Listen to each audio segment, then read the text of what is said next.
শেষমেশ ভবিষ্যতে পাথর নিক্ষেপ। গিয়েছিলাম কালীগঞ্জের স্পেশাল খিচুড়ি ও খাসির পায়া খাইতে। ফেরার পথে ভাবলাম মোবারকগঞ্জ রেল স্টেশন থেকে একটু ঘুরে যাই, তারপর সবই ইতিহাস। আসসালামু আলাইকুম, আমি সজল আহমেদ। বুঝতেই পারছেন আজকের ভিডিওটা কালীগঞ্জ রেল স্টেশন নিয়ে। এদের কথা আর কি বলবো, বলো বাবাজি। মাহমুদের বাসা বের করা হয়েছিল তো নতুন ভিডিও। আরে কমিলে চুপ, বিলকুল চুপ। এ সকল কথা শোনার পর আমি কথা বলার ভাষা হারিয়ে ফেলি।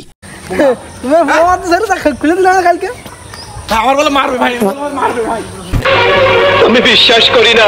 কথা বলার ভাষা ফিরে পাওয়ার পরে এখানে এসেও দেখি আমার বান্ধবী ললিতা ও বন্ধু নেড়ু তাদের নাটক সিনেমা আবার শুরু করে দিয়েছে। এদিকে শেষ না হইতে হইতে ওইদিকে আবার শুরু। কি সুন্দর। বেচারা মাহবুবের ভবিষ্যৎ নিয়ে টানাটানি।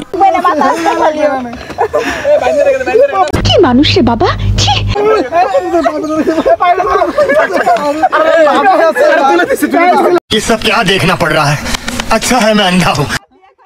শেষমেশ ভবিষ্যতে পাথর নিক্ষেপ। এইটা কি কোনো কথা?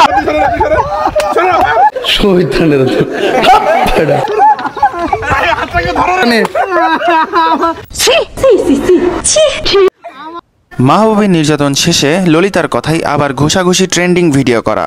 আমার সঙ্গে ফাজলামি করবে না। ট্রেন্ডিং ভিডিও করে ললিতা আজকে সেলিব্রিটি হয়েই যাবে। এই ভিডিও করতে গিয়ে বুঝলাম সেলিব্রিটি হইতে হলে হাত আকাশের দিকে দিতে হয়, না হলে সেলিব্রিটি হওয়া যায় না। ও সেলিব্রিটি হয়ে গেছে। ভালো আছে জানি না। বিরাট ভিডিও বানাচ্ছে।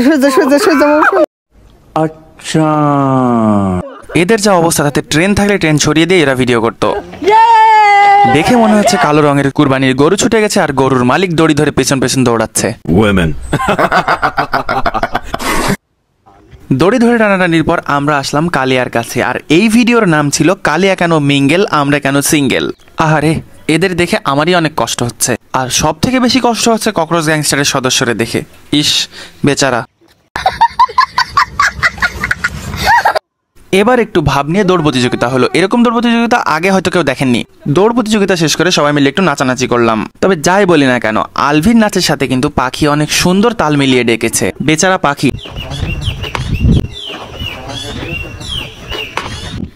ও, এদের নাচ এখনো শেষই হয়নি। আচ্ছা, তাইলে তোরা একটু নাচ।